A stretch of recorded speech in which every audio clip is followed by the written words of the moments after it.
Why not do it yourself? With Wix, you can create your own professional website. All right. Hey everyone, welcome to another Reality Skewed Gamers video and a live stream that's a little bit off schedule today. We are here today with the Mageduckey Spectacular Ship Show, which we normally have on Sundays, but due to some real-world conflicts, we are kind of moving it, and now we have I believe, our first Monday night stream. So how do you feel about being on our first Monday night swgoh stream in Reality Skewed Gamers, Mageduckey? Okay, I guess. Although I could have sworn we did another one of these on a Monday night. Like, we postponed it at one point. Why do you gotta ruin all my fun? Fine, it's the first Monday stream that I'm hosting. How about that? Okay, if this is that's fair. That makes it so lively and exciting and ready to go. Yay! You see, that's the kind of enthusiasm we need on a Monday, because Mondays are just, ugh. Today's been a busy day for me. What about you? I'm a personal fan of the belief that Mondays only suck because we go into them thinking they suck. Granted, it's like some Mondays are going to have bad stuff happen, but I personally believe that it's no more than what happens on other days, unless you have like a job that your biggest workload is Monday or something. Then obviously Mondays would be the hardest day. That's me. But it's kind of like okay, fair enough. It's kind of like the self-fulfilling prophecy of 42 being everywhere. It's not it's not more present than any other number in nature, but because we've been told that it is, we see it everywhere, which is then confirmation bias, making us believe that it actually is everywhere, which makes us see it more. And I think that the same thing is true with Mondays. You think it's bad, so all you notice are the bad things, which then reinforces your belief that it's bad. You're also coming off of a Sunday where you pretty much do nothing, and when there's football season around, you watch football, you kind of laze around, and the next day you have to go to work. It's an awful feeling. True, but that I think is a perspective thing. I think even if you don't like your job, there are ways that you can still appreciate and enjoy going to work. You have to, like, every individual person has to work that out for themselves. Honestly, I believe that if you're in a job that you hate, you should leave that job and find a different one, even if it pays less money. That's definitely spend fair. A lot of your time at work. You shouldn't hate it. But let's get off of this philosophical run. I mean, it's fun. It's just not what our viewers are tuning in for. Well, just to kind of throw a little wrench in it, King Felix is saying it's Tuesday morning where he is, so that kind of throws all of our stuff out the window. So happy Tuesday morning, King Felix. Yes. And shout out to some of the others that are there. We have good old Maurice with us. My buddy in the Alliance, we have Tony Richards, we have Shadowvale, we have Eric S, who says, Hola, Affinity. Hola, back to you, Senor Eric S. All right. So, what we talked about on the Wednesday stream, we teased a little bit here for you guys. There was a change on Wednesday that came out before all of this Cassian stuff. We had the change to Biggs. And it really wasn't a change, it was more of a fix. So, I know Mageduckey was all about trying to get that information out. So, Mageduckey, I leave it to you. Well, it's actually pretty simple. Biggs was getting double protection recovery after the enemy reinforced the first time, and triple protection recovery after the enemy reinforced the second time. And they fixed that. And as far as I can tell, the various groups that I'm a part of, checking it out, it looks like Biggs bug. There was our third iteration, and it looks like they finally killed it with enough bug spray, and it's gone. So what that will mean for you is that, one, it's going to be easier for you to climb. Conversely, two, it's going to be easier for you to fall because your Biggs isn't gaining lots of protection constantly. It also, like, a lot of people have been claiming that it's the end of Biggs, and it's not. Biggs is definitely still a very powerful tank, since he's one of the only, him and Sunfac are the only two that can taunt on their own. They don't need a second ship to do it. And Biggs, the main way you get him to taunt and recover protection is from other ships. but you don't have to have them. You know, you can build around it. Whereas the 3 Republic tanks, if you don't have Mace, Maul, or Plo Koon, they're doing no tanking for you. Do you want to try and replicate the scenarios where he was getting protection? I saved some arena battles. So if you want, I mean, we can. Can. I think that's better as something to go on in the background, maybe, just because like it has been tested by a wide number of people in multiple guilds, and no bugs have been seen with him since the last patch. All right. Well, you guys get to see me now in the background try to do an arena battle with the team that Mageduckey helped me set up. So if you guys haven't checked, whenever we have a viewer that wants some help with ships, we can bring them on board. Mageduckey will look at your roster. He'll figure out your team squad, help you figure out how to attack. Mageduckey has done that for me, and so I am currently using the same squad, actually. At some point, I'll probably need to change it, but this is the squad that I'm using. Oh, not a problem. Looks like a First Order TIE Fighter there is slowly coming up in the ranks to join the main His ship fleet. is working. I've slowed down his farm a little bit right now because I'm doing something else at the moment. But, yeah. Okay. But because he himself is a little bit slow, I'll be coming back to him, though. Okay.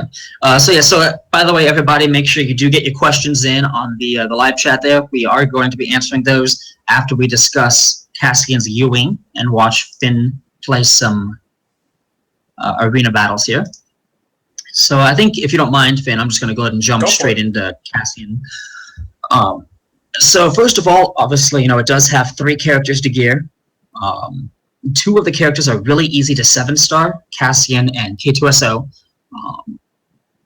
Jin, on the other hand, is, she's a guild store drop, and so it's going to be slower, not even because of guild store currency, but just because you have to wait for the refresh for her to show up there. And going from 6 to 7-star is just as much of an increase as going from 2 to 6-star. So having easy access to fully starring the character is important to reaching max stats. Now, I haven't actually checked their gear requirements, but Baze is farmable, as is Chariot from fleet shipments, so you can go with a full Rogue One team, which is very powerful once you start getting a couple of their Zetas on there. The basic Trailblazer here deals physical damage to target enemy, and on a target lock, the U-wing gains 25% turn meter. Now, this is the lowest damage-dealing basic attack in ships. So you don't want to be using it. Unfortunately, the way the kit is designed, you're going to have to use it at some point. But it's basically a waste of a turn. But the only thing it can do is when you've got an enemy with a tiny sliver of health left, you would wait and then chuck Cassian's basic at it, because there's nothing else that's going to contribute to the battle, really, from the basic. The big reason to run it would be, 2 reasons, in my opinion. The first one is avoid contact. You get 25% crit avoidance and 6% evasion when attacked by target-locked enemies. The bonuses are doubled for rebel allies. This is twofold. One, it makes, because every ship in the game currently has a crit chance of less than 50%, and crit avoidance is additive, meaning it just subtracts the 50% from their crit chance. If an enemy is target locked and they don't have advantage, it is impossible for them to crit your rebels. And so that can greatly extend the life of your ships, especially Biggs. He's getting focused on, if you can deny them those extra crits, it really does a lot.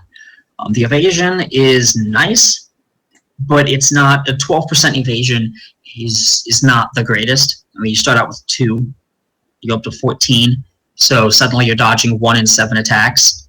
A lot of ships are going to be dead or near dead before then.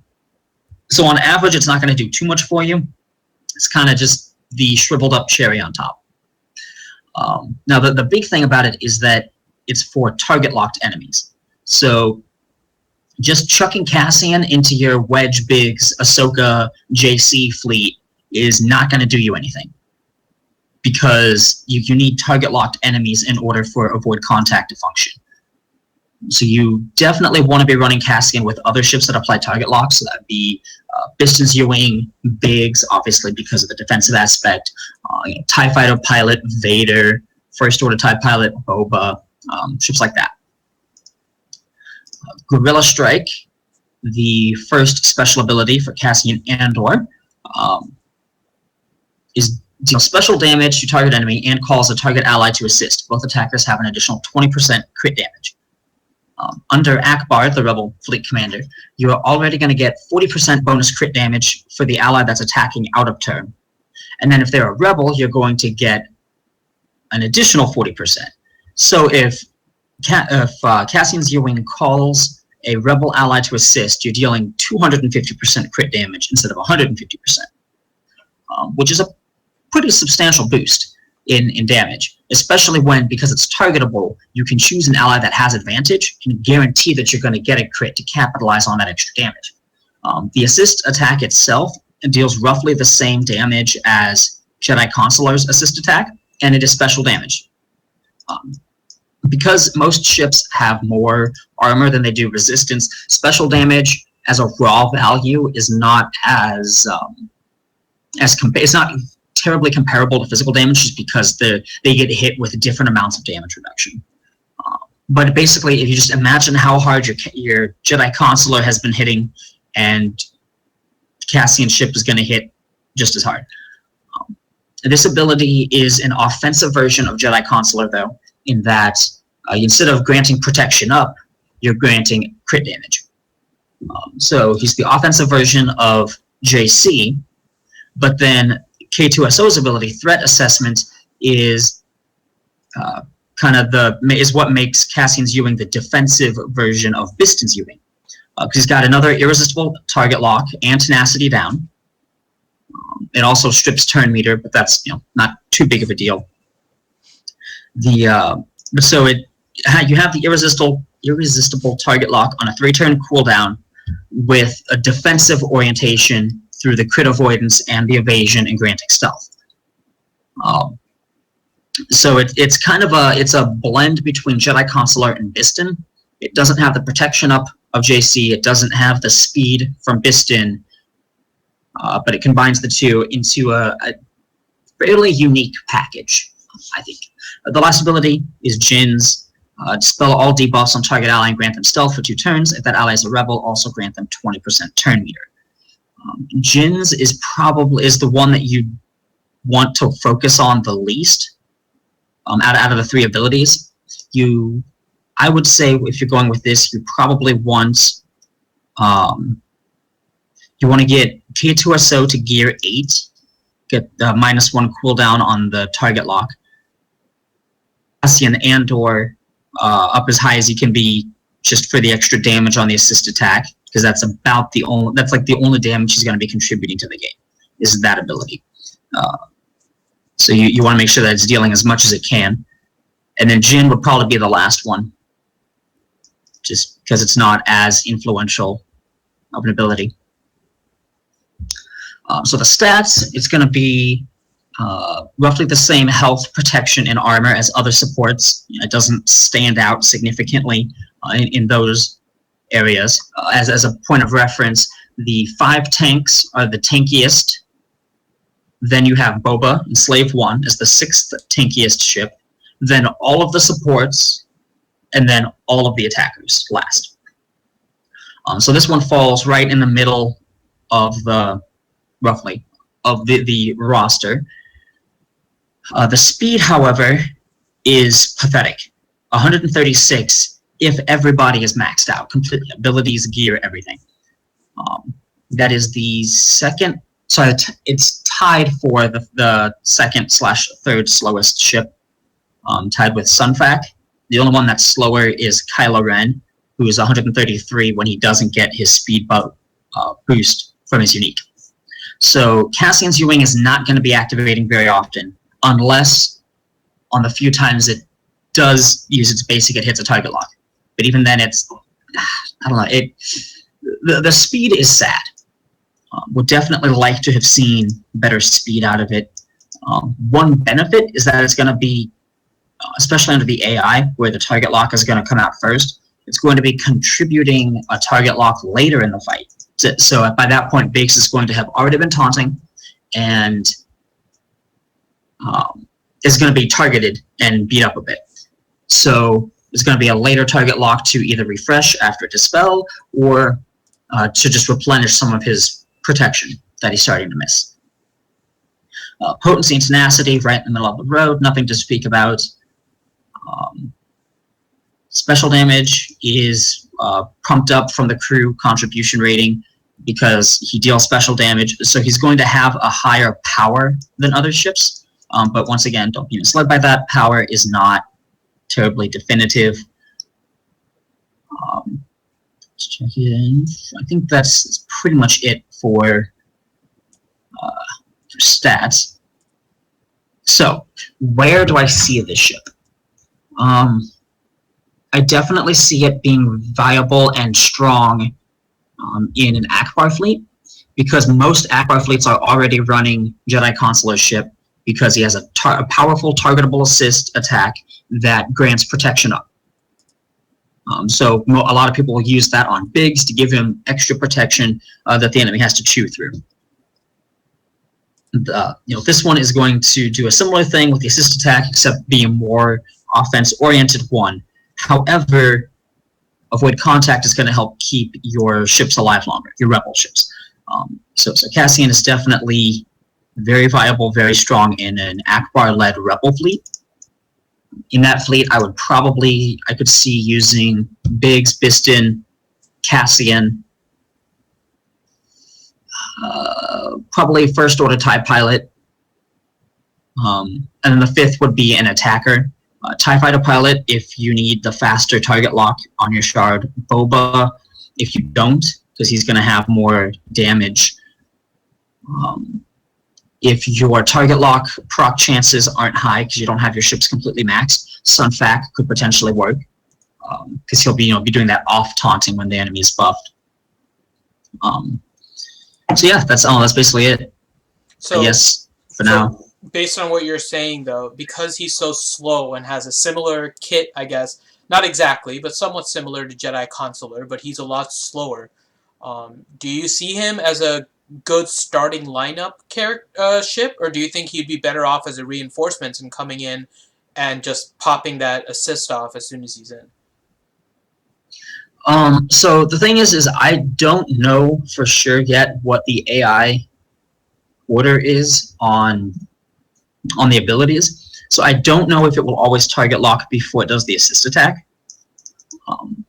If it always target locks before it does the assist attack, then coming in off of reinforcement, would get you a target lock sooner, but usually the first ship that's dead is... And then you throw in Maul, so he can drop Retribution on somebody. Mm-hmm. As basically a second pseudo-taunt. So Cassian would probably have to be the second or third reinforcement, and that late in the game, I feel like you don't need the irresistible target lock because you already have one or two out there to be fueling first order TIE pilot and your other abilities.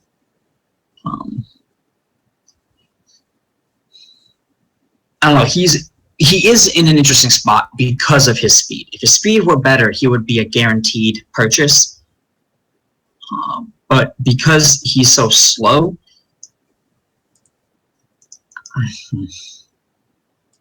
he's an interesting ship for sure.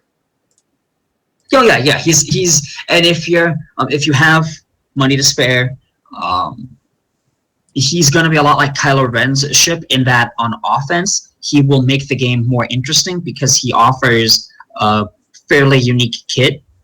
Kylo Ren's is completely unique in all of the turn meter manipulation.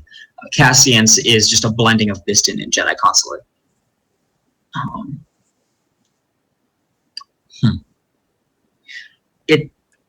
Having played with Jedi Consular in the past under Akbar with Biggs, it's very hard to give up all of that bonus protection, especially when JC also has a heal.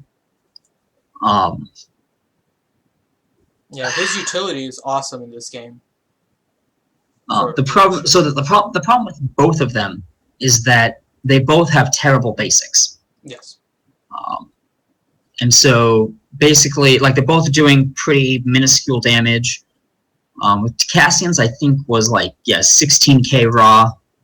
Jedi Consular's is like 18 or 20k raw.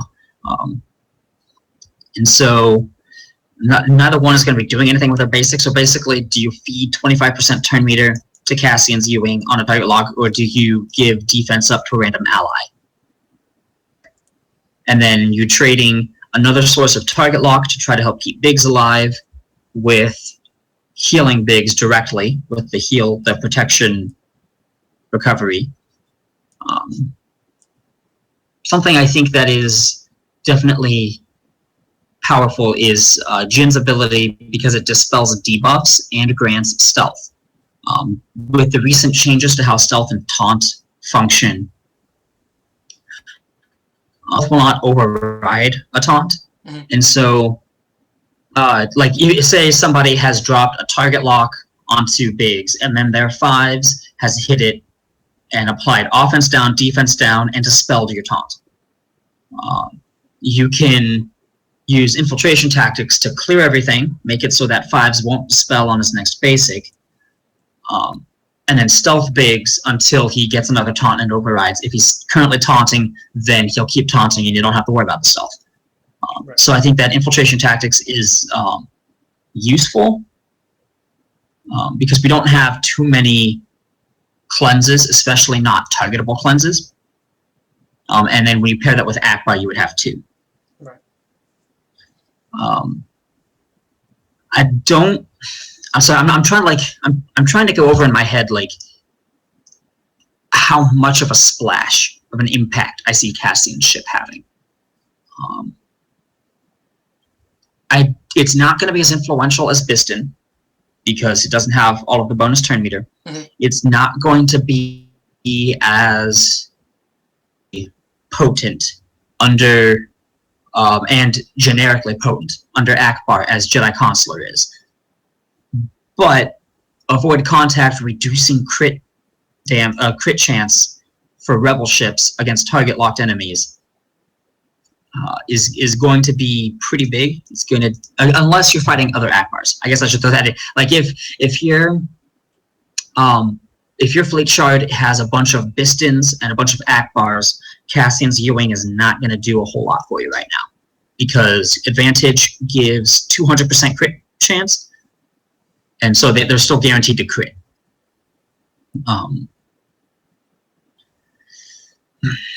don't know. It's a tough call. I think it probably recommend similar situation as Kylo Ren, in that not mandatory in your fleet, not on the same level as Biston or Jedi Consular. Combos really nicely with rebels, so maybe down the road when we have more rebels and more rebels that can apply, he'll be better.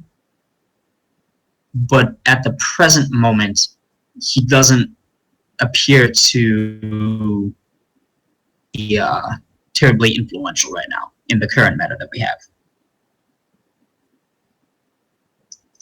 So basically, until the target locks kind of get out a little bit quicker, then just work on Cassian, but he's not anything too much to focus on. He's nothing to write home about.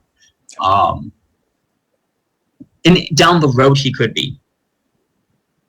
But ships are still in its infancy. I'm sure there's going to be a lot coming down the pike when they're trying to keep because rebels have all of 4 ships. 3 of them can target lock, but 2 of them are the U-wings that are on 3-turn cooldowns. So that's enough to trigger with the taunt. It's not reliable for healing and keeping Biggs sustained.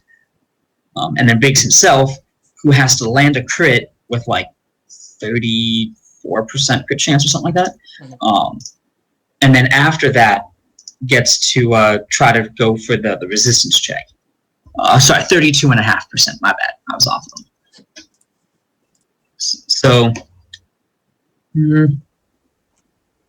only get him if you're already planning on getting a full Rogue One like squad arena team. Then I would strongly consider getting him simply for what he offers to a full Rebel fleet. Terribly viable currently. Definitely reliant on other ships coming out. Now, we do know sometime in the month of April, we are going to be getting Ghost and Phantom 2. Yeah. That they've told us. And so he could have synergy with those ships.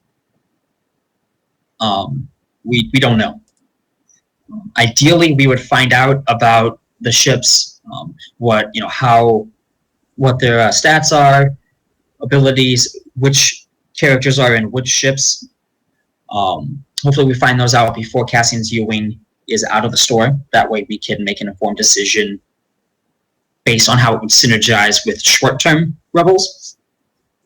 I don't know. Is there anything I've missed? I don't think so. Okay. I feel like I want to make sure. I mean, he does have potential. Yeah. But the primary means of getting the target lock to activate avoid contact, which arguably is the main reason you run him, right?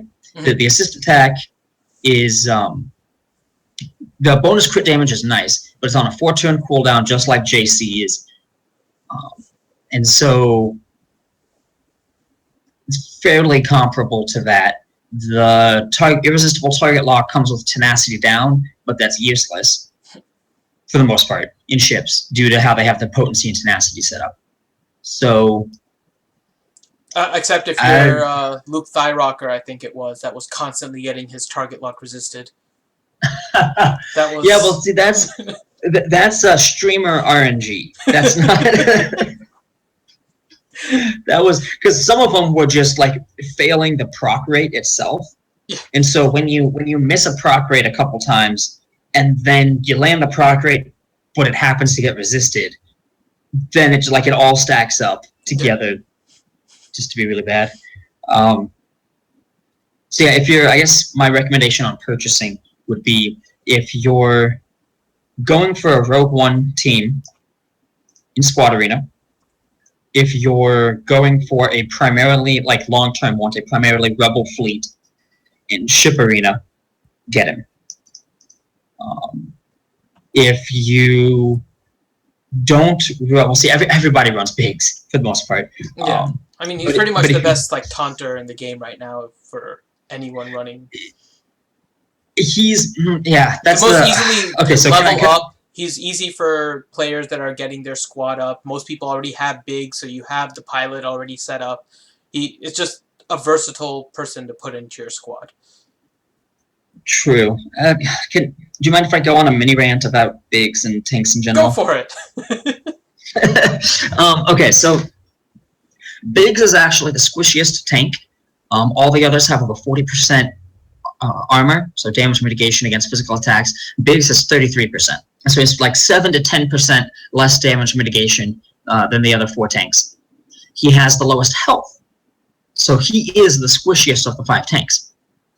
The only thing that makes him usable is that he heals on the target lock, and then you can control, to a degree, when the taunt happens, and you can keep taunting constantly.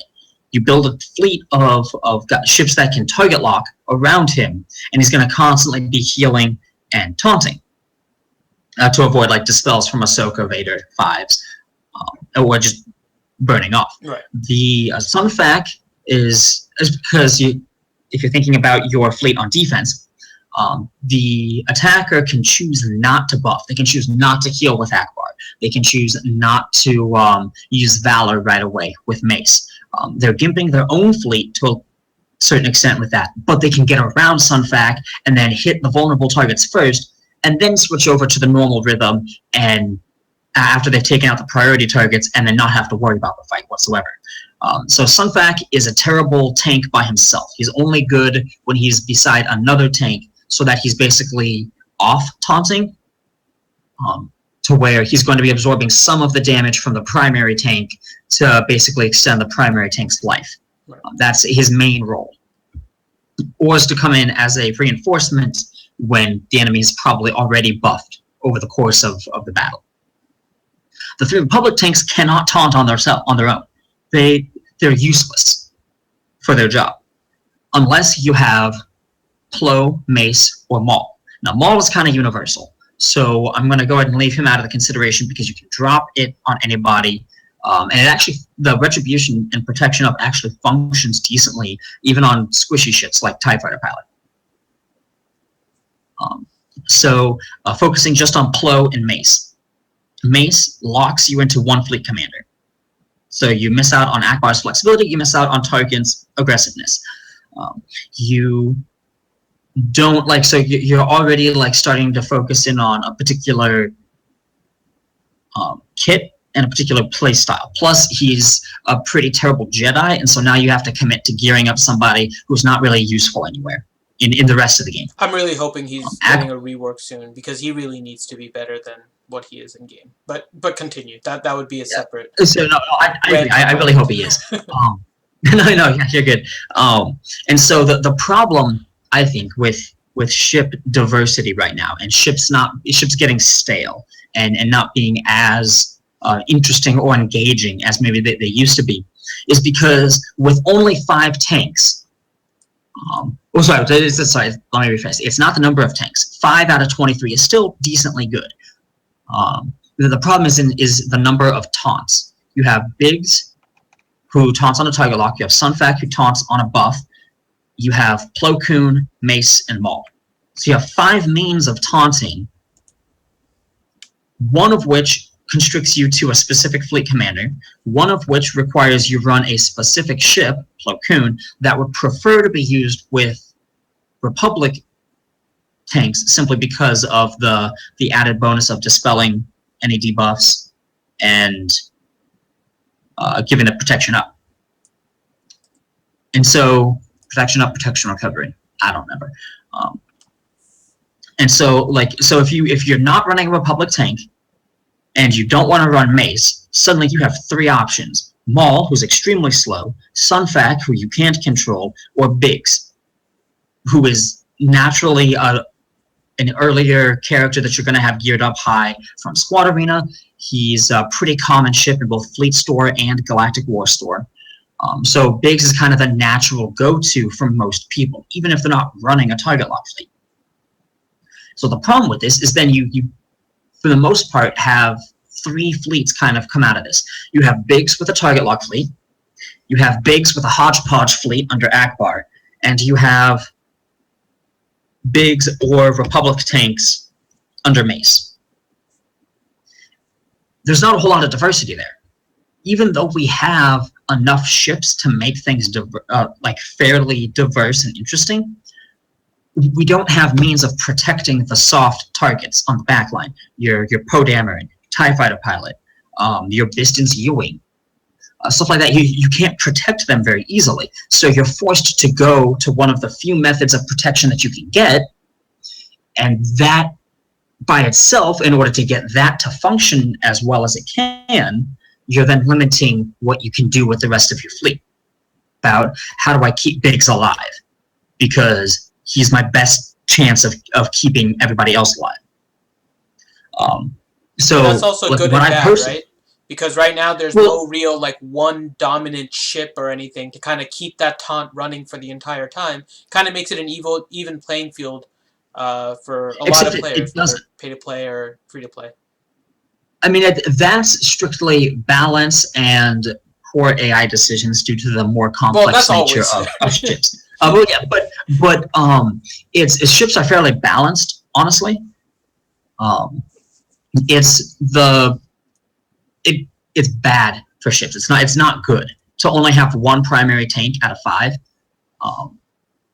5s is used fairly often, but never for his tank, never as a taunt for the most part. Right? He's used for his AoE, he's used for offense down, he's used as a target for Maul's retribution after your Biggs dies. So he's used as a taunt, but only as a secondary taunt after your main taunt that you want to keep alive as long as possible has died. And so, and even then, the crowd that uses 5s for Maul's Retribution is fairly small, from what I've seen. And so what we end up with is a portion of the game where the majority of people are running one ship. Simply because Biggs is the only controllable taunt that is like self-inclusive. And that is bad for diversity. It's good for starting players because they have a strong taunt going into ships. It's bad for the nature of the game to be diverse. So something that I really want to see is in the near future is additional tanks that can taunt. Additional means of creating a taunt on a ship that can actually tank hits. Once we see more of those, we won't be as constricted by how to protect our soft ships, which will then give us more flexibility in what soft ships we use. That will turn into increased diversity on your ship shards. So that's my little rant. Well, putting on your guessing cap here, your Nostradamus thinking hat, do you think Ghost or Phantom 1 would end up filling that spot? No. There'll probably be more attackers. Yeah, maybe because I'm not sure. Okay, I'm not sure whether they're attacker or support, because Vader is 110% support character all the way. There's nothing attacker about him, but he's classified as an attacker. Mm-hmm. So, yeah, but I mean, I guess it's fair that he's classified as an attacker because he has the survivability of an attacker. But otherwise, he's a support ship. I see Ghost and Phantom 2 being more aggressive options. Neither one of them in the series tanks. I mean, they take hits, but like Biggs died absorbing a shot from Vader in order to buy Luke time. The Ghost never like puts itself in the line of fire and dies to save another ship. It's constantly going in and out of like a stealth, stealth mode, trying to sneak past all the Imperial blockades and patrols, and it's constantly doing a hit and run. So it's more offensively oriented. So I personally think that Ghost is going to be an attacker, and then Phantom 2 is honestly a shot in the dark, attacker or support, because you can make very strong justifications for both sides. But no, I do not think that the Rebels ships will fill this lack of taunts that we need to fill. And so I think we're going to have to wait until after April, after the Ghost event, before we start to see any kind of change in the diversity of fleets. But I have hope for the horizon. Obviously they have lots more ships available, probably works, whatnot. And so there's definitely hope for more diversity. Personal opinion that the diversity will only come once we get more opportunities to create taunt. Alrighty. So yeah, that's so there you have end of the rant, end of the you got Cassian U-wing. Mageduckey talking about Biggs's protection, you had Mageduckey talking about Cassian, and going on a rant. That's the trifecta right there of any Mageduckey spectacular ship show. Roger rambling on and on about a ship that nobody cares about, and then going on a rant that nobody cares about. Hey, I think this is a tradition now that was started by Grande last time. We got to have a rant about something on every Mageduckey spectacular. There needs to be a rant. I mean, I can go on a weekly rant if you want. might not always be ship related, but I can go on a rant. I think we've started a new tradition now. Now let's go through and maybe catch up on some questions, because those will probably spark a bit of conversation as well. So Tony Richards here. Go ahead. Oh, okay. So I wasn't sure if you were gonna start. You had questions saved up or something. I haven't saved them up. I was just scrolling up to the chat. But if you have them, go ahead. I was just going to go through the chat as well. So Tony Richards asks, does Cassian's ship have any or a good synergy with Biston's U-wing? Definitely. Because he's a defensive counterpart to Biston. Biston is going to benefit from the evasion and the crit avoidance of avoid detection. Cassian's ship is also going to provide an additional target lock, whereas Biston's is only on a 3-turn cooldown, so it's only once every 3 turns. Cassian is also on a 3-turn cooldown, but at least he's contributing another target lock, where somebody like Poe or Wedge wouldn't be. So yeah, he definitely has some synergy there. I don't know that... See, the problem that we're at with ships right now is, like, we have, for the most part, we have, like, a general idea of what makes a good fleet. And now it's a matter of, here's a new ship, what is my opportunity cost? If I'm putting that ship in, who am I going to have to take out? And I'm not sure that I see Cassian's ship having, like, contributing enough to take out one of the other common ships that would be with an Akbar Biggs fleet. So,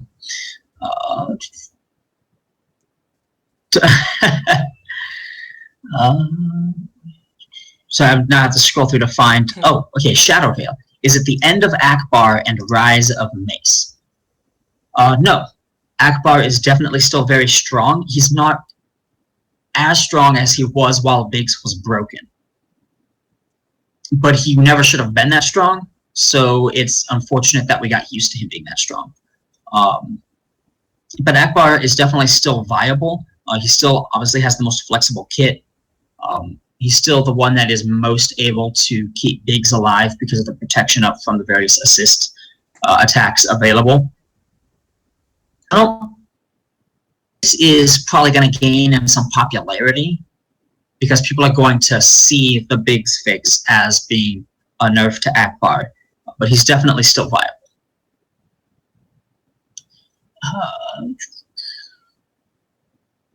Thoughts on what Cassian and his new Phoenix ships will do for Akbar Capital from Little Maurice. Phoenix ships, we don't know anything about. But I have hope. I have hope for them that they will be powerful attackers. The problem is we need powerful attackers that apply target lock, so that they have synergy with Biggs. If it's a rebel and it doesn't apply a target lock, it doesn't have synergy with the rebel tank, and therefore it's really hard to justify using it. Cassian is an example of that, of where he doesn't contribute. He doesn't contribute a whole lot to Biggs because he's very slow. There's a chance Biggs will be dead by then, and his target lock is on a 3-turn cooldown.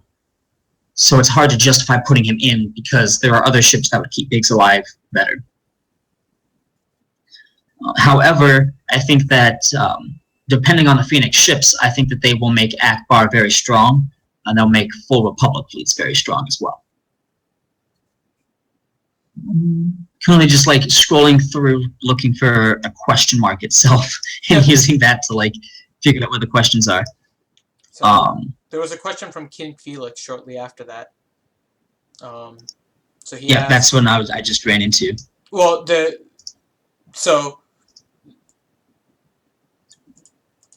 I mean, I was like, go ahead. That's fine. You can go ahead. Well, do you remember what Warrior said about refreshes in Arena? So no. Okay, so I don't know if the same concept works for this, so that's why I wanted to kind of pose it to you. Okay. So one of the things that Warrior from Team Instinct, and this was a strategy I was using also, he just said it on the Jedi Academy stream, was if you're at the point in Arena where you're rising up and maybe you're at like rank 250 or something, and you're not facing anyone that you can't beat, but you're still not getting into the top 100. Spend 1 or 2 days doing a full refresh of your attacks, get up as high as you can until you're consistently losing, and then stop doing refreshes and try to stay where you can. That might be a more accurate way of figuring out where you are. Oh, okay, yeah, and that makes sense. Yeah, but Arena gives crystals as a reward. Fleet Arena does not, but Fleet Arena can give you more tokens, which can help you get more Zetas, which is also useful. So what do you think about spending 1 or 2 days just doing refreshes and trying to get as high as you can? If you do that, never go above the 50 crystal refresh. It's definitely not worth it then. Unless you're going from, like, outside of top 500 to top 100 or something. Then maybe it's worth it. But even then, probably not. And I would agree. But doing the 50 crystal refresh, doing the 50 crystal refresh could be worth it. I said it depends primarily on where you're moving up. So if you're going from just outside of top 100, maybe like upward, say 150-ish or higher, so 150 up to 101. If you're going from there up to 21 to 50, so that's a gain of about or over 100 ranks. You get 100 fleet tokens a day. And if it takes you 2 to 3 days of doing the refreshes, right? Because you're hitting and you're going to lose a couple times, either bad RNG or a fleet that you can't take out. As you're moving up, say you do that for 2 days, that's 100 crystals to consistently stay at a rank that will give you 100 fleet tokens more. Now, on a past stream, a Wednesday night stream, it was the gear argument that Ranger and I had for half an hour. And me in chat. And you in chat, yes. You came to, and I'm going to use yours because I rank so high in regular squad arena, I'm not the traditional free-to-play case. So going off of your situation, a full Zeta ability, if I remember correctly, you said cost about 6,200 crystals, based on like comparing the fleet token cost of gear into instead of equate it, yeah. The Zeta value in terms of the crystals per arena token varies on what you're buying. So if you're comparing it to gear, then yes. Yeah. Well, yeah, but it varies on what you're buying, and it even varies on what gear you're buying. But I think we use like either stun cuffs or Carbonti, something that's pretty universally required. Then it was roughly 6,000 crystals, and so a Zeta ability is going to be 40,000 fleet tokens. Is 400 days at that 100 extra fleet tokens. And this is going to be somewhat piecemeal because I'm doing this on the fly. I didn't have it prepared. 100 a day. So 100 crystals worth 6,000. Is 1/60th.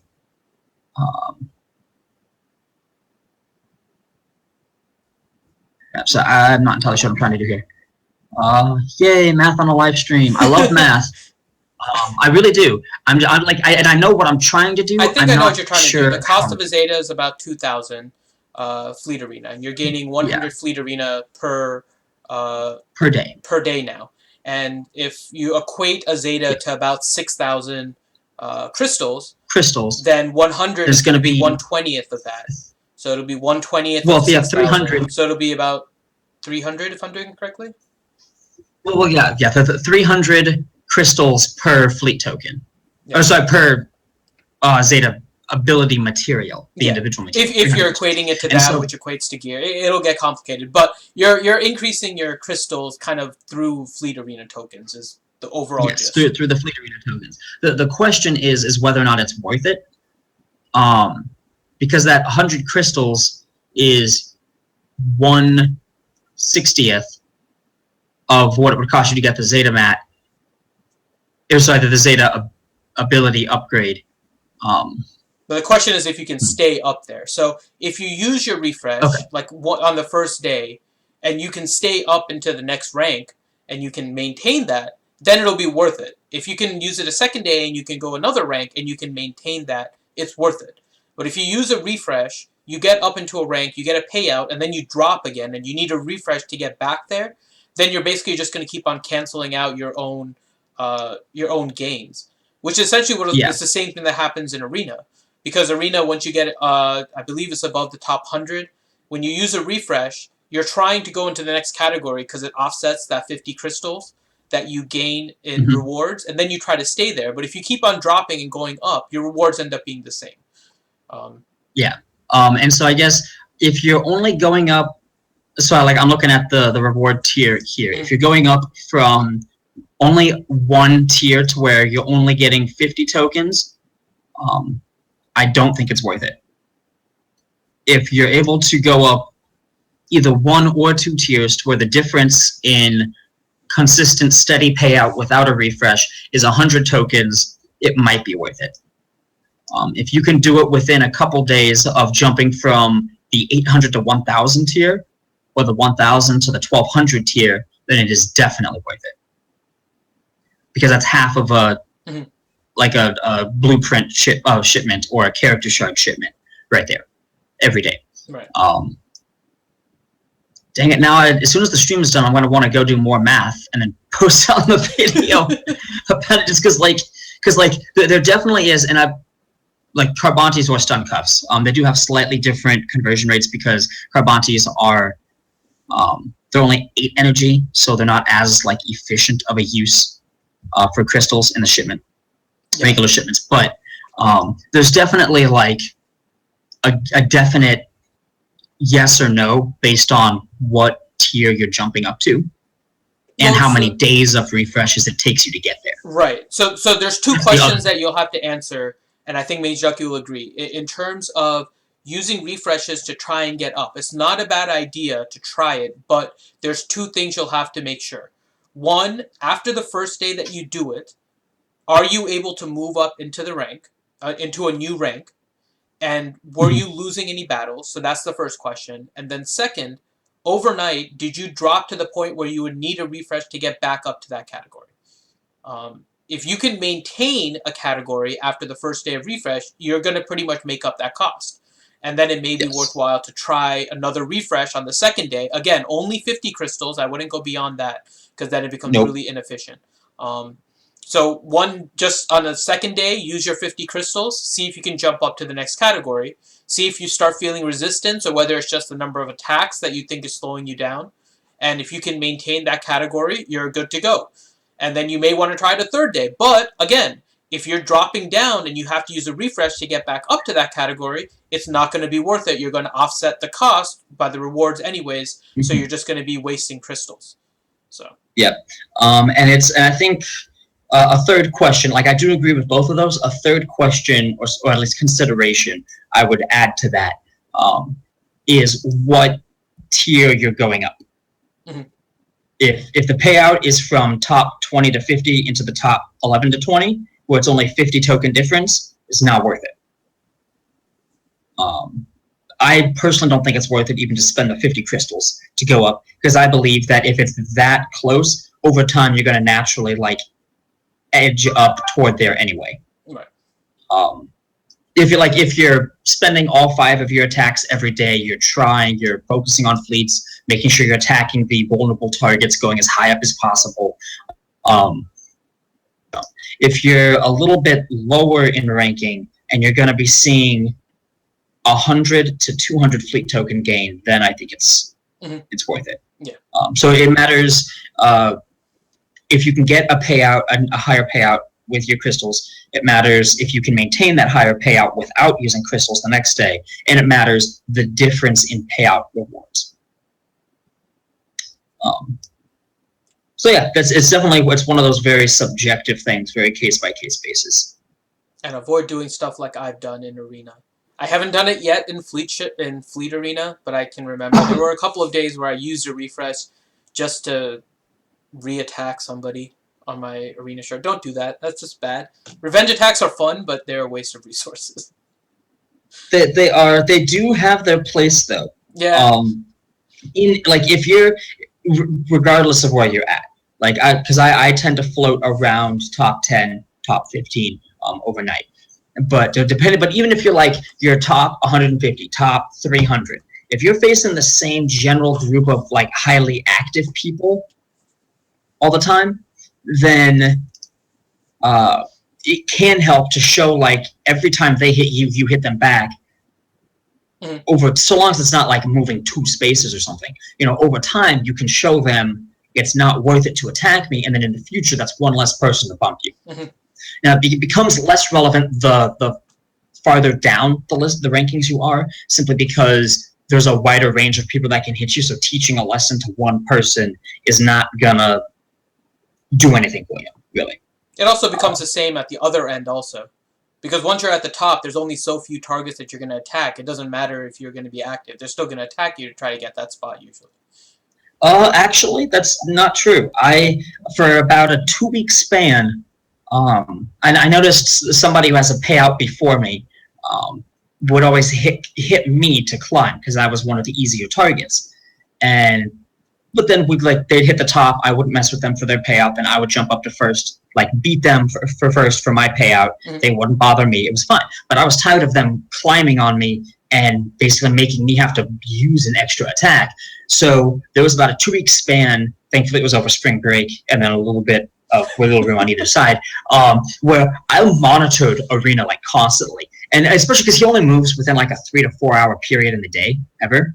And so I monitored it very closely in that time, and every time he attacked me, I immediately hit him back. And now he doesn't attack me unless he absolutely has to go through me because he can't beat anybody else. So now another lesson for everybody out there: don't mess with Mageduckey.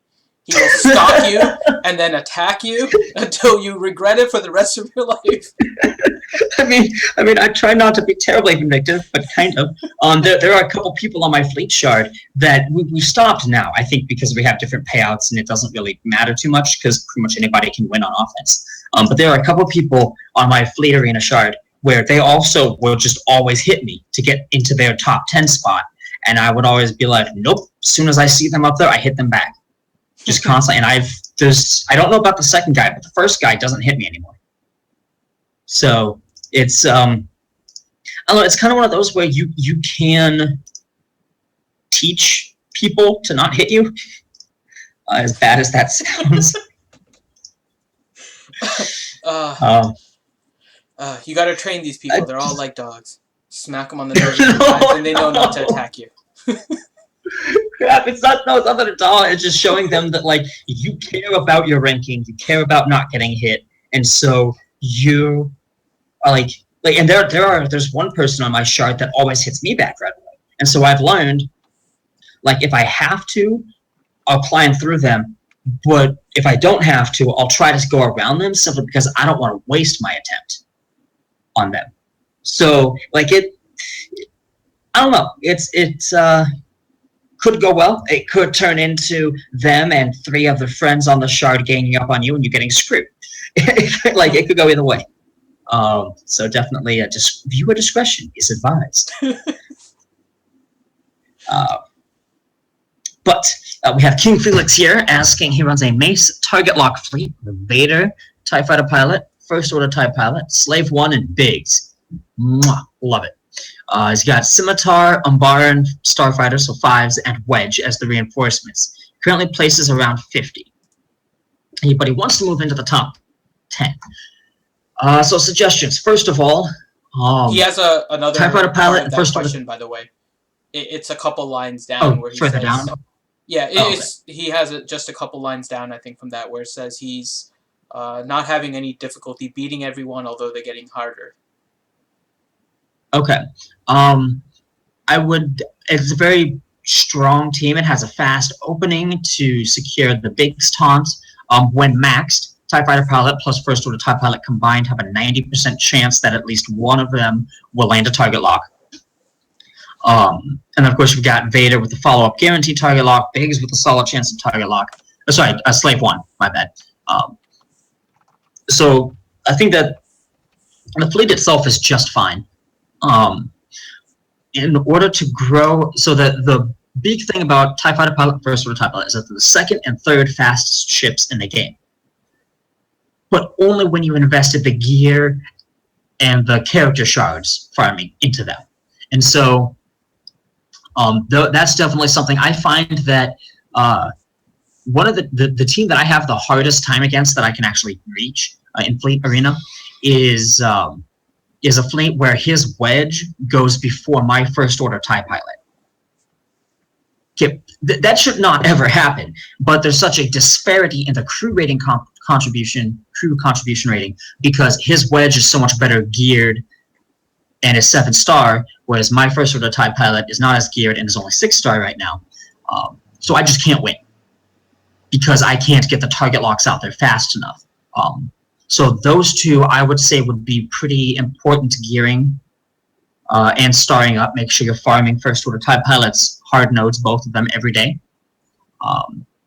Boba obviously is a pretty easy farm shard-wise with the Cantina tokens. I'm assuming that you probably have Biggs built up a bit just because most people do. So he should probably be fine. He's probably 7-star, gear 9, 10, I don't know, whatever's relevant with your shard. So I would probably say focus on TIE Fighter Pilot and First Order TIE Pilot until they always go first. Once your 2 TIE Fighters there go first all the time, then switch over and put some raid gear onto Boba, finish off Biggs gear, that kind of stuff. The early target lock is very important. So that, and then also another thing you can do is just, not everybody has the ability to record, but if you can record 1 or 2 fights of yourself, and then just watch them back, and pause the video and be like, I know the result of this. How could I have played this better so that this one specific activation went better for me? And analyze your mistakes. Analyze where you've just been making less than ideal judgment calls. Whether that's when to use an ability, what target to choose, when to call in a reinforcement, whatever.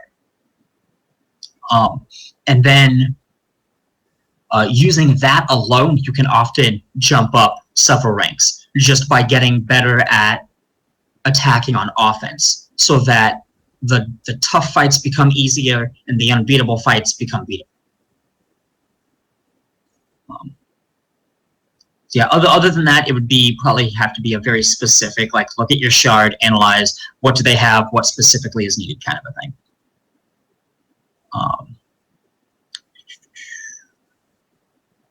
Let's see. I have Biston and his ship not geared or leveled. Oh, sorry, King Felix, same guy. Biston is a phenomenal ship if you're running him with target locks. If you're running him with a predominantly rebel fleet under Akbar, he's not going to do a whole lot, so he's not going to be much of a factor. You said it seems like a non-factor, because he's not until you put him in a target lock fleet where he's going to be handing out turn meter and advantage like candy. Just make sure that he's not in a windowless, unmarked van when he is. Hey, there's nothing wrong with people with windowless, unmarked vans. There is when they're handing out candy. Oh, mine has ice cream. I'm okay. Oh, okay. Well, then never mind. We're good. Okay. Scroll down some more. Let's see.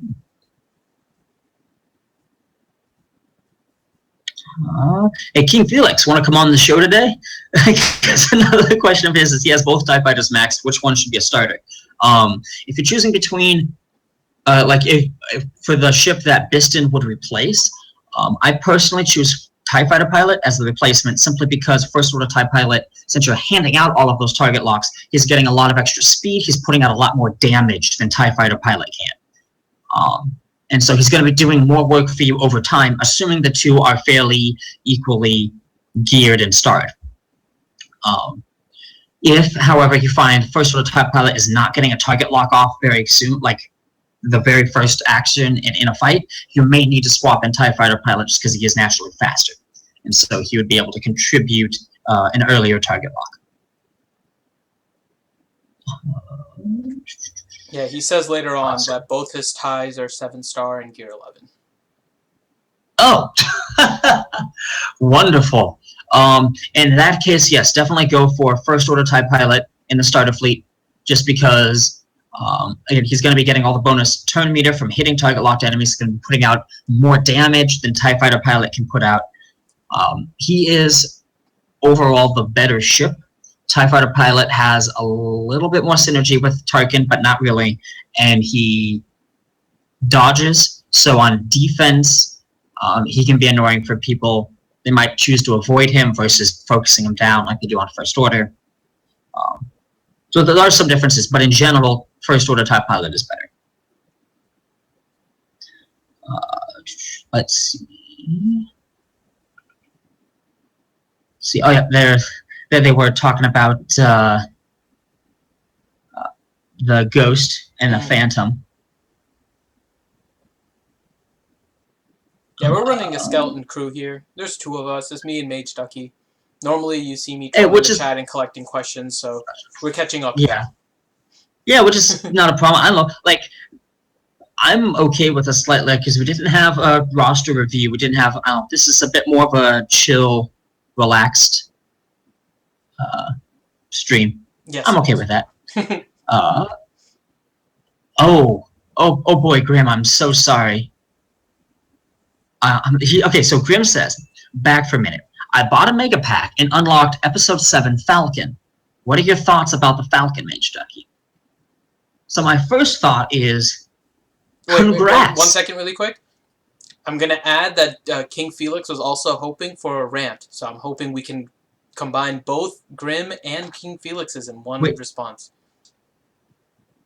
Can you rant, Mageduckey? Oh, okay, I see. So we're talking a rant about the Falcon. Ooh. He wants a rant about anything, Fun. And then since we have Grimm's, you can rant about that. Okay, so first of all, congratulations. You unlocked the trophy ship that is gonna sit on the shelf. Woohoo! Good for you. Like seriously, congrats. It's a very rare drop, and if you got it in a mega pack, that means you got like the full 80 shards to unlock it at 4-star right away, instead of only getting the 10. And so that's awesome. That's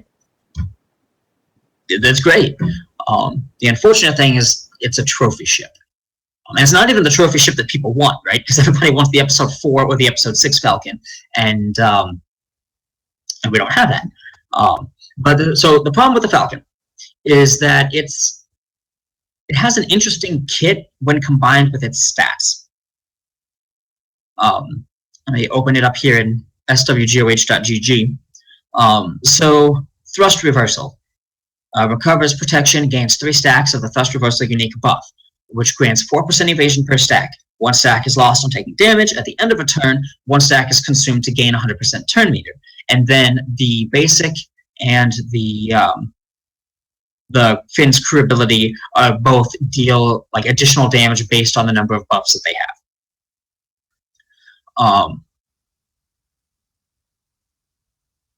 So the unique against odds gains turn meter and stacking offense whenever it is attacked.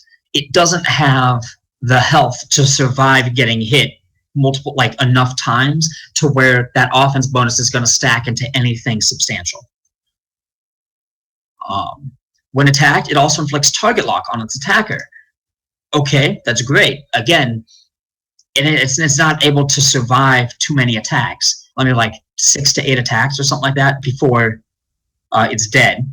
So it's one of those where it has a mechanic that makes you suffer for hitting it, but you don't have to hit it because it's not a taunt. So you can avoid it while it has the buffs until you can dispel the buffs, and then now what's it gonna do? It does have some interesting potential with the damage output of the AoE. Gambit, deal physical damage to all enemies, then lose all buffs. This attack hits each enemy again for each buff lost this way, maximum of 3. Hits after the first deal 50% less damage. So that's one way to get a bunch of AoE damage. Okay, but the ship is kind of slow at 152. It's, I think, if I remember correctly, it's like middle of the pack, 16-ish. So I guess a little bit below middle of the pack. So there's a good chance that people are going to target it first because they want to clear out the buffs. They want to strip it of that. I don't know. it doesn't. The abilities don't line up very well on defense with the AI using them. Like, so for instance, running thrust reversal directly into Gambit with Akbar's master plan is great, but you're never going to pull that off because the AI, at least on defense, because the AI is going to run use thrust reversal as soon as it's off cooldown. Akbar, if it's a reinforcement, Akbar is going to call in the Falcon, is going to use thrust reversal, and then give it master plan, where it would then use Gambit, and it's not as bad of a ship as Spy by any means, but it's not useful. So congratulations. Don't invest in it. I'm sorry.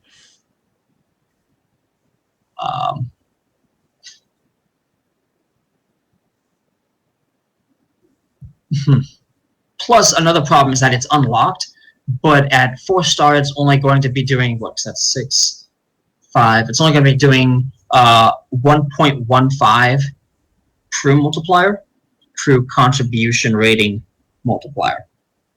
And so you're missing out on, well, let's see, sorry.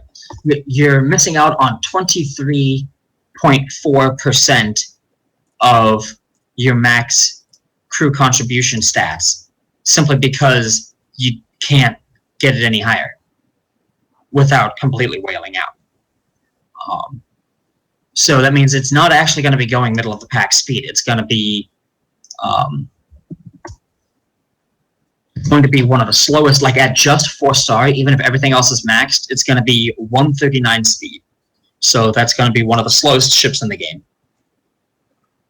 It's going to be not have that great of physical damage for the attacks. I'm sorry. And I'm sorry, King Felix, that wasn't probably as much of a rant as you were looking for.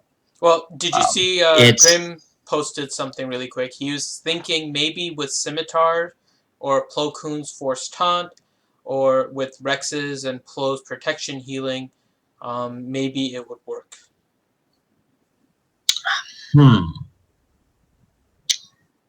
Scimitar under Akbar, so that because you have to constantly be giving it back protection up or it's going to die. Every time it's attacked, it would have a buff, so it would inflict target lock, it would gain stacking offense. The turn meter gain in that case would actually be detrimental, because similar to putting Retribution on 5s, he gives himself, 20% turn meter every time he attacks with his basic, and so he speeds through Retribution very quickly. Where somebody like Boba, he's a slow ship, and he doesn't gain turn meter, so unless you dispel it, Retribution is going to be on there for a lot of attacks. The turn meter gain would slightly diminish. It's not nearly as substantial as 20%, but it would slightly diminish the effectiveness of Retribution. Getting the additional damage out of the basic because you're buffed and attacking target lock. And the way the order of operations would work, if you're buffed with Retribution, you get attacked, which applies a target lock to the attacker, and then you attack with a basic in Retribution, which would be attacking a target lock and score an additional hit. So Scimitar plus throwing a question Falcon. Out there for you, Mageduckey, with that. Yes. If he just unlocked it and he hasn't leveled anything up, all of the level up for against the odds, in total you get 1% offense and 4% turn meter gain. So if you just stick with the level 1 ability of against all odds, you'll have 5% turn meter and 2% offense instead of 9% turn meter and 3% offense. So if he wants to try that and the turn meter is a negative, should he not level up that ability? Would that be a way around that a little? It could. I would at least get up to level 3 for the offense, just because it's technically a 50% increase. But like you're going from 2 to 3% offense. It's going to take a while for that to stack up and be as substantial as so it has to be attacked at max has to be attacked 5 times before it has the same offense boost as Tarkin gives with a single debuff. Whereas Mace would give, well, I think it has to be attacked 6 times to get the same benefit as Mace gives to any ship that's below full health. The stacking offense, like, it was made small because it's stacking, and you don't want that to get out of control, but it's too small for how frail the ship is. Okay, so yeah, you would so level against it up all 3 times to level 4 just to get that 1% offense up. That would leave it at 7% turn meter gain instead of 9. Yeah, because it's like, I guess 9% isn't the end of the world whenever it's getting attacked and then like attacking with retribution. It's just like that's one of the things that where the synergy doesn't quite line up. But I think it's still worth it to max the ability if you have the spare ability max, just to, and you want to, just to have it done so that it functions better outside of retribution. Plus, you're going to be taking it up to level 78 for the 50% additional hit chance on the basic, and you'll be taking it up to level, I guess, yeah, that's the only level-based one. So the ship is already level 78. You might as well do the ability up to levels 5. Just, if anything, you get rid of the red number on the ship, which is always satisfying. I thought I noticed okay, Dark Grape. So that's my kind of my rant about Falcon, is that it's really hard to get. It's almost impossible to max out, and it wants to be attacked, but can't survive being attacked. It's kind of an odd ship. I'm sure it has a niche somewhere, but it's a question of, is there another ship that could fulfill the same attacker role with far less money and far less situationally? And the answer is yes. So why wouldn't you go with the easier option? Just makes sense to me personally. Yeah. So Dark Grape asks, when do Zetas kick in and where? I'm level 80 and still with 4-star Akbar capital. What do I need to beat the challenge for 5-star? I'm top 10 arena, top 20 fleet. Well, you need a token capital ship, so the Akbar being 4-star means nothing. So you need 5 4-star dark side ships to get Tarkin's Executrix up to 5-star. And then you get Tarkin 5-star plus 8 5-star ships of any kind to access and beat the Zeta challenge.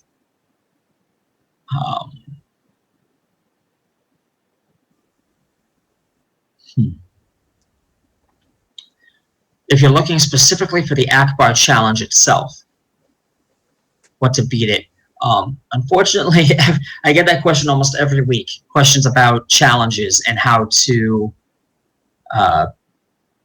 get past them. I guess I don't really pay attention. I kind of like, especially the capital ship upgrade ones. You know, you do them once and you're done. If you do it once and you fail miserably, you might try 1 or 2 more times for better RNG. And if you can't beat it, because you're not going to beat it, because you can't mod for like better speed or something like that. And it takes so long to get them stronger because it takes like multiple gear pieces and everything. So unfortunately, challenges are one of the few things that I don't usually have advice for. However, the chat is often pretty helpful with that because you usually have somebody who like recently did it and paid attention. So hopefully chat chimes in.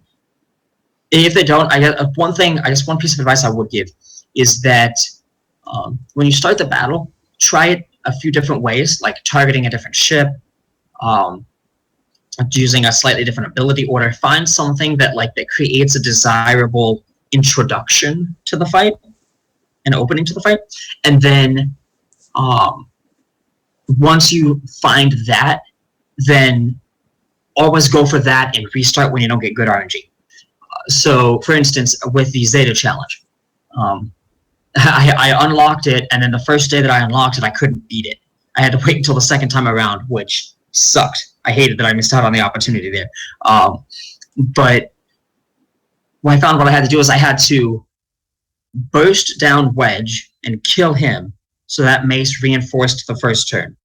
Then I had to drop a target lock on each of the Jedi Consulars and then focus down Rex. And that was my plan. That was my battle plan. And so every time I would start that challenge, if the first 5 turns did not result in that desired outcome, I would just retreat and try again. Until I was finally able, use that to segue into a stronger mid game and beat the challenge. And then, you have to, for something like that, you have to do the challenge multiple times. With the Akbar capital ship, you would just do the once. But yeah, so definitely look for better RNG. It seems to play a very large role in ships. And if definitely come on to the RSG Discord. The link is in the YouTube description. Similar to what the chat is during our stream, you can get help from people that are in the Discord who, like Mageduckey said, are sometimes just completing it, and they can give you a little bit of advice on what they use to beat it also. But sometimes it just is, you need time in order to just kind of beat the stuff.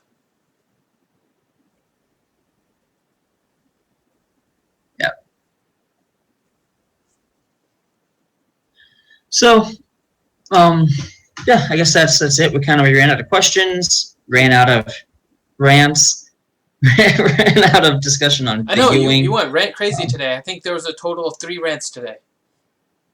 There were 3? I had the Falcon and I had tanks. 2. Okay, so there were 2 rants. Yeah, 2. We've doubled up from which the is last still stream. the most we've ever had. Yeah. Yeah. That sets the bar pretty hard for next time. Ranger and you have to kind of compete with a pretty high bar. So you need to have rants prepared. Come back in 4 or 5 weeks, and the entire thing from start to finish will just be either multiple rants or one long rant. Or the savage Mageduckey. I think people enjoyed hearing you and your arena battle vengeance attacks for 2 weeks. But oh yeah, I saw that Steve V. It's Mageduckey is savage. You can't deny it. I simply want to make my arena life easier. That's all. So I'm just trying to make sure that one of your attackers for 2 weeks. Well, he doesn't attack me anymore. It worked. I don't fall as far now. So Hey, if it works, it works. Yeah, I don't know. You do what you gotta do sometimes. Alright, so if you guys have any other questions, post them in the chat now. We covered a lot today. So we had Mageduckey going over Biggs' ship. We talked about Cassian. We talked about fleet arena strategies. I don't know if this will help you with some of the calculations, Mageduckey. After that discussion, I figured out the fleet arena token to crystal ratio based on what you're buying in the fleet shipments. And it obviously is going to be hard about Zetas because there is no crystal equivalent to it. So you're just kind of comparing. Well, because it depends on how many refreshes you're doing a day on regular energy. Will determine the cost. Well, you can compare it with other things, but yes. So I ran all the math on the crystal equivalents based on the shards and the gear. The Zeta was one that didn't have a basis for me to figure out a cost in order to do a crystal to fleet arena token. So you'd have to estimate based on some of the other ones. But maybe that'll help you with that. General Gravis is asking to learn more about the First Order ship. The First Order ship or just the First Order? I'm assuming it's the First Order ship considering we're a ship show. But you can talk about the whole First Order too. Hey, we're a ship show that has had lots of non-ship questions asked in the past. Yes, we have. So I'm trying to be open-minded here. Okay. I'm trying to allow for a variety of audiences. First Order TIE Pilot ship is a beast. Absolutely wonderful. I love it. You should use it too if you run a target lock fleet. If you don't run a target lock fleet, he's going to sit in the corner and cry because he has so much missing potential and be sad. Kylo Ren's command shuttle is very interesting, has a very complex, flexible kit. Very fun ship to use from what I've heard of other people's accounts of them using it in Arena. But due to its complexity, the AI doesn't run it very well. Additionally, its best synergies with other First Order ships, and there's only one. It wants to be a soft taunt, but there's no reason to target it. It has no way to force you to target it unless you put like a Plo Koon taunt or a Maul Retribution on it. So it's not currently available because it was in a pack only, and the pack has ended. But it's not a super great ship at the moment. Mostly, I want to have some fun with something different kind of ship.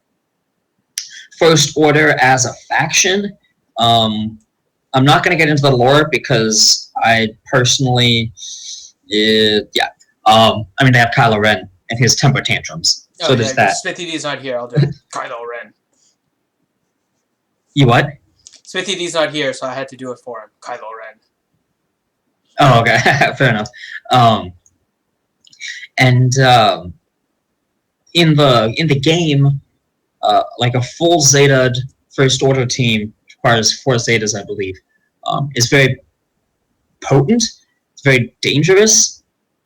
Doesn't quite hold up to the Zeta Maul meta right now, simply because like handing out advantage all the time.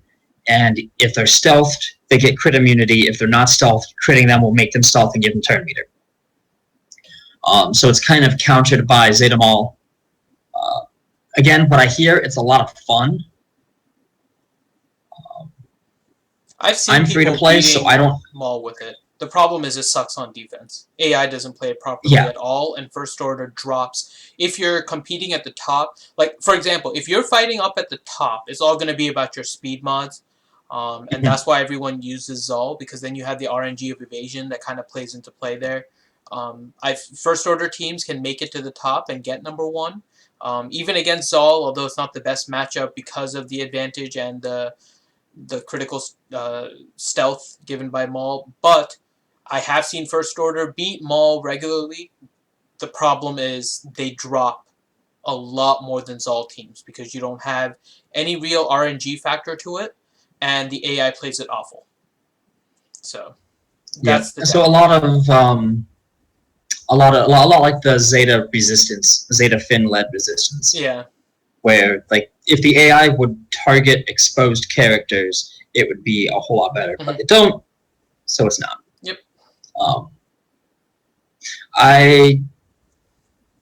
This is putting on my Nostradamus hat again.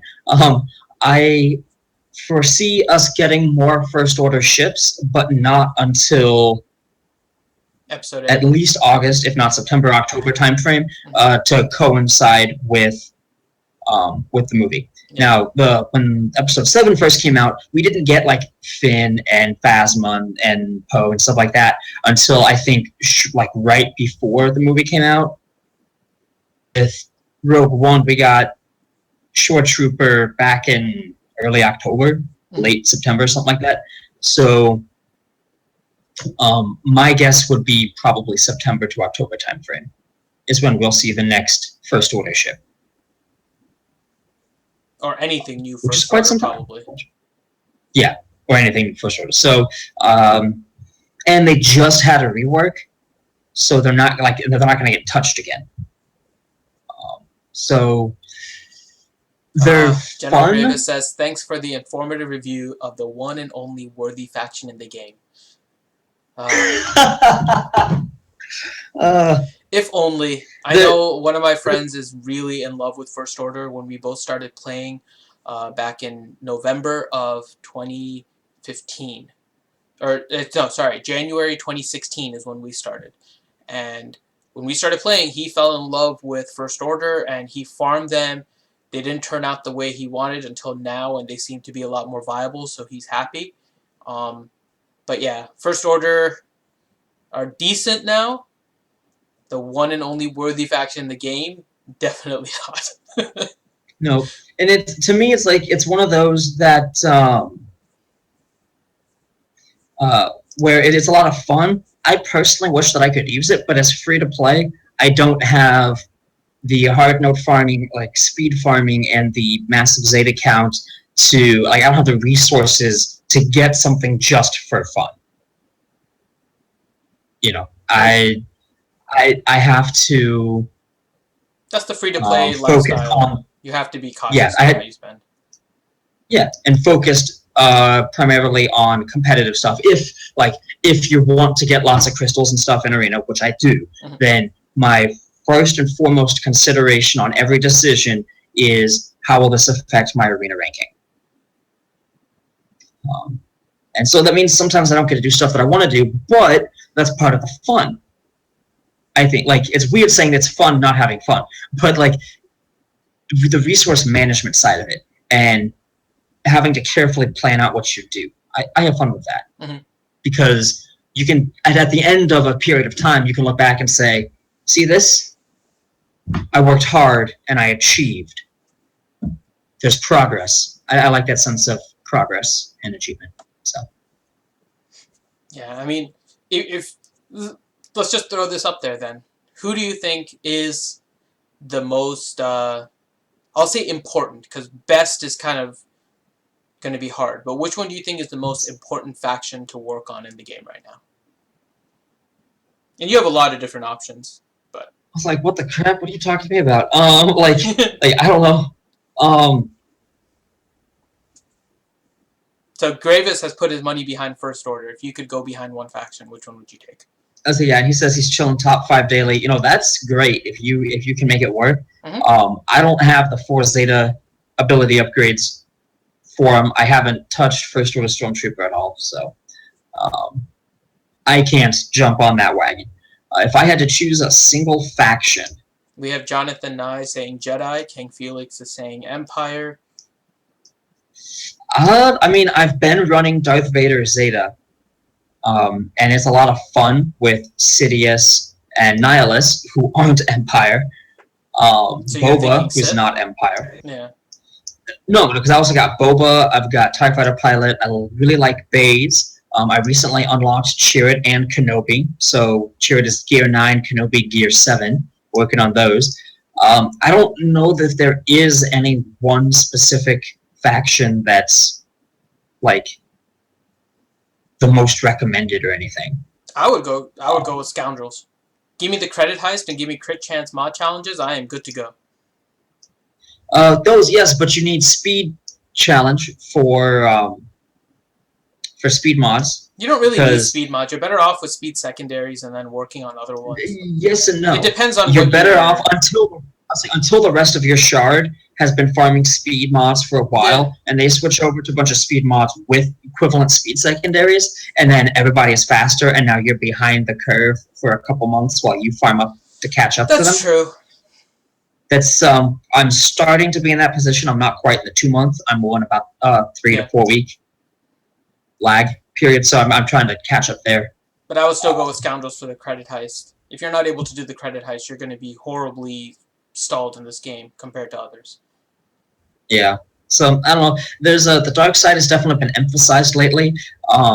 Singular characters to work on. That I feel like, because faction, you say Empire, you've got General Veers, you've got Tarkin, who's only good in ships. You've got stuff like that.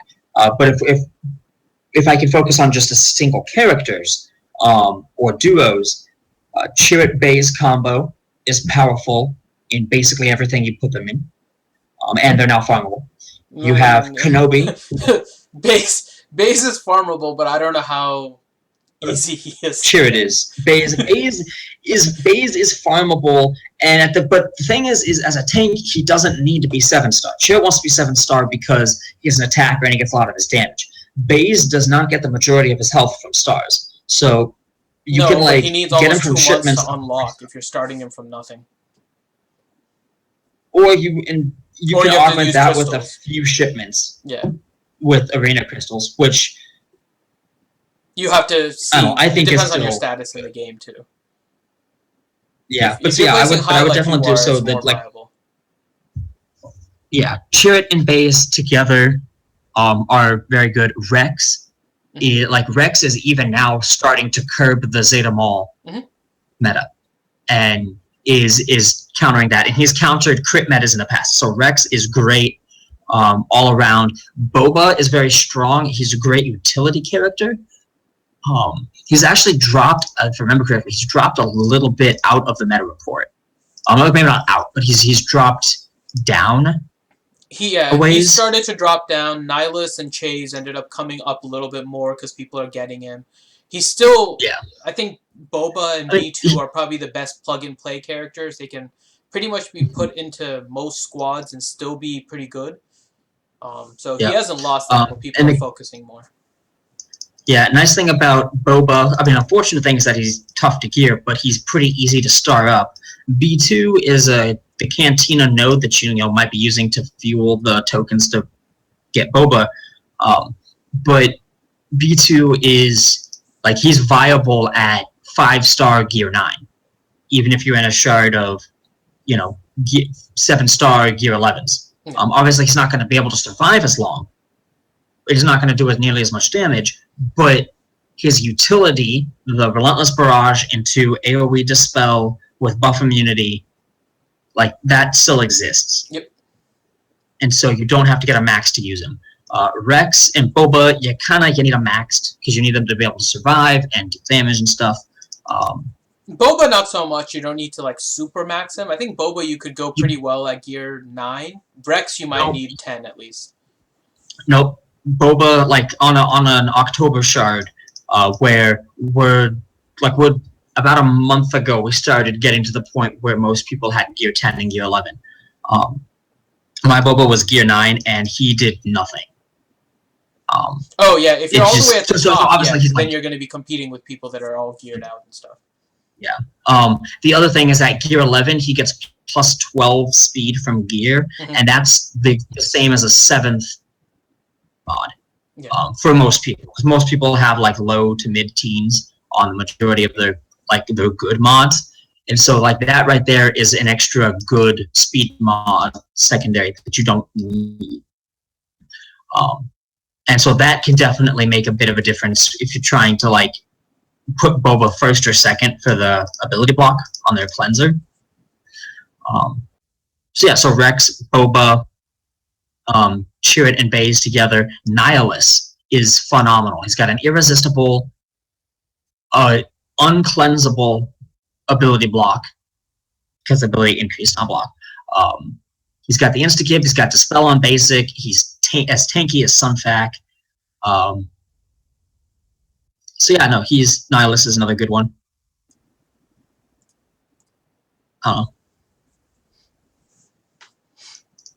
That's all I've got. So are you happy, General Gravis? We talked about First Order. We even went on a tangent. We talked about Arena. So we're giving First Order some love. They're pretty good, but it's just their AI on defense has a lot to be desired, and I don't know if they'll change it. There is a part of Arena that's nice in the fact that even in Fleet Arena where the AI isn't perfect, which gives everyone a chance to beat any other squad with the right RNG. So it's a nice thing to have. Certain things like Phasma not using Victory March 1st was a pain. Also the fact that Yoda wasn't doing things right. I mean, there was a lot of things that they changed because the AI was awful. I don't know if there's anything that blatant right now that I've seen. So. Yeah. General Gravis is saying we have no faith and we're traitors. To be fair, I was never on the First Order train to begin with, so I'm not a traitor. Neither am I.